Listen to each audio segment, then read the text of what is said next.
धन्यवाद सर, आपने मुझे बोलने का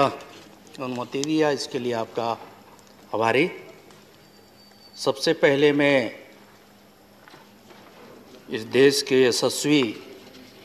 रेल मंत्री जी को, जो बहुत ही संवेदनशील के साथ साथ इतने जो क्रांतिकारी परिवर्तन करने का जो मादा रखने वाले ऐसे मंत्री हैं, जिसमें हम सब पूरा देशवासी को गर्व होता है कि देश को एक ऐसा रेल मंत्री मिला है जो हर क्षेत्र में, खास करके माननीय हमारे देश के यशस्वी प्रधानमंत्री जी के सपने को साकार करने की दिशा में, माननीय प्रधानमंत्री जी का जो सपना है कि देश में जो रेलवे है वो विश्व स्तरीय कैसे इसमें सुविधा दी जा सके और वो स्टेटस कैसे यहाँ मेंटेन कर सकें, ऐसा सोच को लेकर के हमारे देश के यशस्वी माननीय रेल मंत्री जी का मैं अभिनंदन करता हूँ। उनको मैं बहुत बहुत धन्यवाद देता हूँ कि जिन्होंने अपने कार्यकाल में जो रेलवे के इतिहास में जो मील का पत्थर जो रखा है, मैं समझता हूं कि शायद ही इस कल्पना को साकार करने में कोई कामयाब हो पाएगा। इसके लिए महोदय, जो हमारे देश के जो आर्थिक विकास और प्रगति में भारतीय रेल की जो महत्वपूर्ण भूमिका रही है, चाहे वो कृषि उत्पाद को दूर दराज के स्थानों तक ले जाने की बात हो या औद्योगिक विकास में सहायता देनी हो या प्रमुख बंदरगाह को परस्पर जोड़ना हो, भारतीय रेल हमारे देश के विभिन्न स्थानों और क्षेत्रों के बीच की दूरी को पाटने में सदैव सहायक रही है। यातायात का अपेक्षाकृत सस्ता साधन होने के साथ साथ हर लोगों को 3 से 4 तक सबसे पहली प्राथमिकता रेलवे का यातायात को ही लोग पसंद करते हैं और यही कारण है कि आज 67,580 किलोमीटर जो लंबे रेल मार्ग के साथ भारतीय रेल विश्व का तीसरा सबसे बड़ा नेटवर्क है। इतना बड़ा नेटवर्क को संचालन करना, उसकी पूरी व्यवस्था देखना, इतना एक जोखिम भरा काम है। इसके बावजूद हमारे यशस्वी रेल मंत्री जी बिना टेंशन लिए और टेंशन फ्री होकर के जिस प्रकार से इस काम को कर रहे हैं और उसका सीधा असर जो है रेलवे मंत्रालय के साथ साथ जो यात्रीगण हैं, पैसेंजर हैं, उन तक भी मिल रहा है। और यही कारण है कि अगर हम सुरक्षा की दृष्टि से भी बात करें या माल ढुलाई के दृष्टि से अगर बात करें तो उसमें भी साफ जो है दृष्टिगोचर होता है। महोदय, रेलवे की वित्तीय स्थिति में सुधार, ये तो समय समय पर कई उपाय किए हैं। अक्सर परिचालन अनुपात को रेलवे में हो रहे घाटे के लिए उत्तरदायी कारक माना जाता है। यह कारक रेलवे के लगभग सभी जोनों में व्याप्त है। हम सब ने देखा है कि देश में कोविड-19 के दौरान किस प्रकार से अफरा तफरी का माहौल मचा हुआ था। लोग जहाँ हैं वहीं पड़े हैं, करोड़ों लाखों की संख्या में अलग अलग राज्यों में कहीं श्रमिक फंसे हुए हैं, कहीं छात्र फंसे हैं, कहीं यात्रीगण फंसे हुए हैं। एक तरह से जो अफरा तफरी का माहौल था, ऐसे माहौल में भी रेलवे ने जो काम किया है, मैं समझता हूं कि हम सबको गर्व होना चाहिए कि रेलवे डिपार्टमेंट ने, खास करके रेलवे मंत्रालय ने जो हम सब के लिए जो अभूतपूर्व काम किया, हम सब के लिए और खास करके करोड़ों श्रमिकों को लाने ले जाने के लिए जिस प्रकार से उनकी मदद की, घर तक पहुंचाने के लिए जो सेवा दी, सुविधा के साथ जो सेवा दी,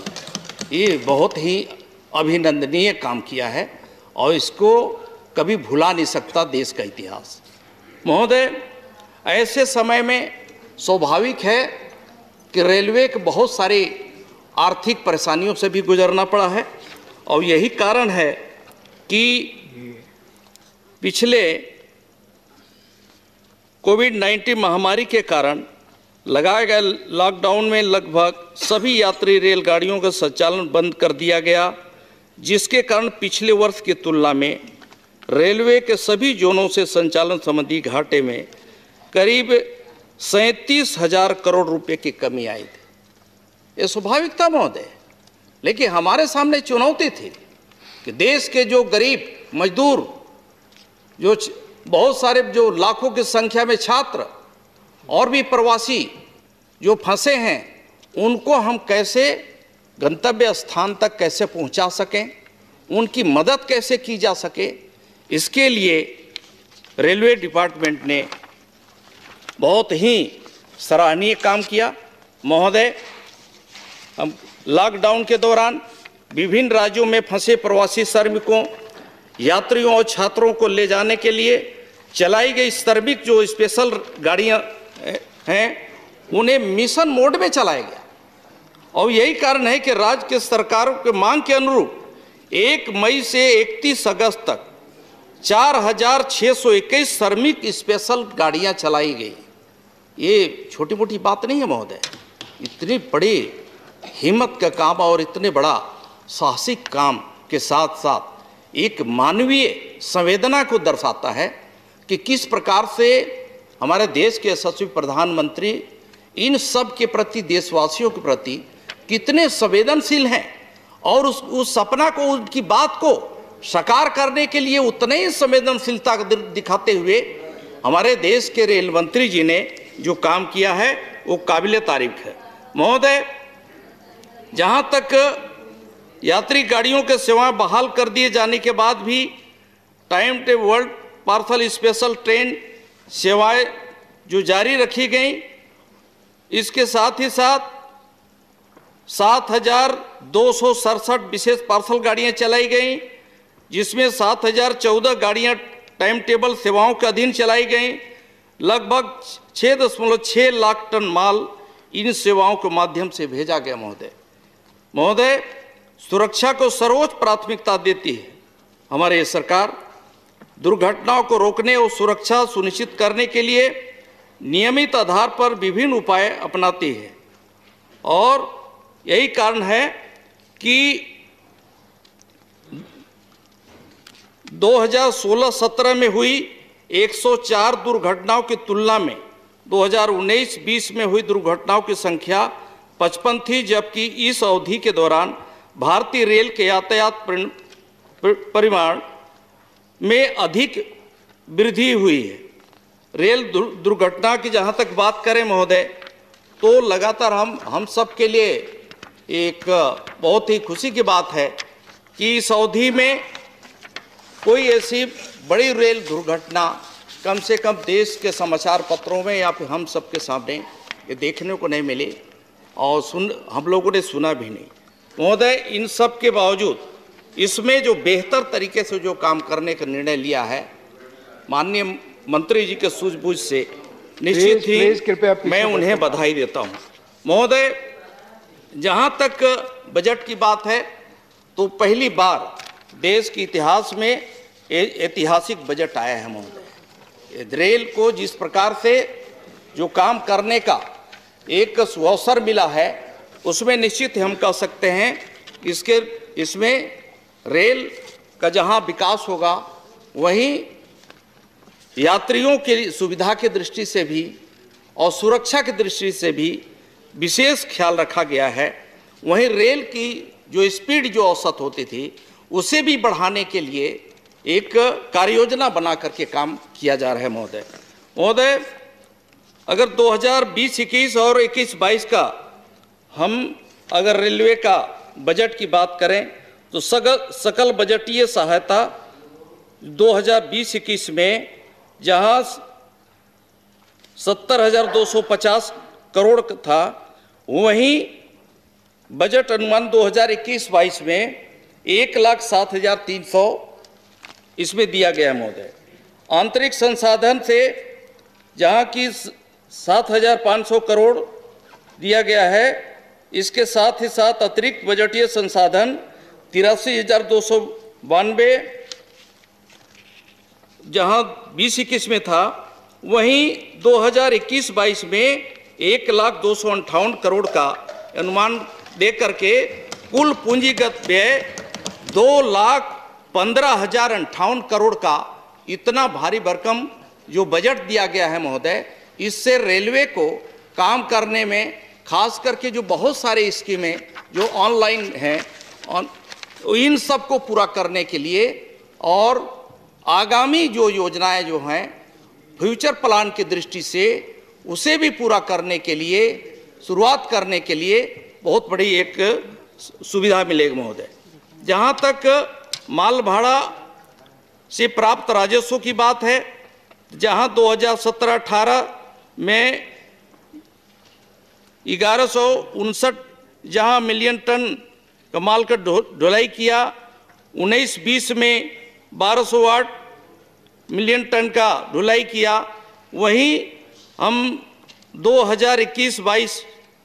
में महोदय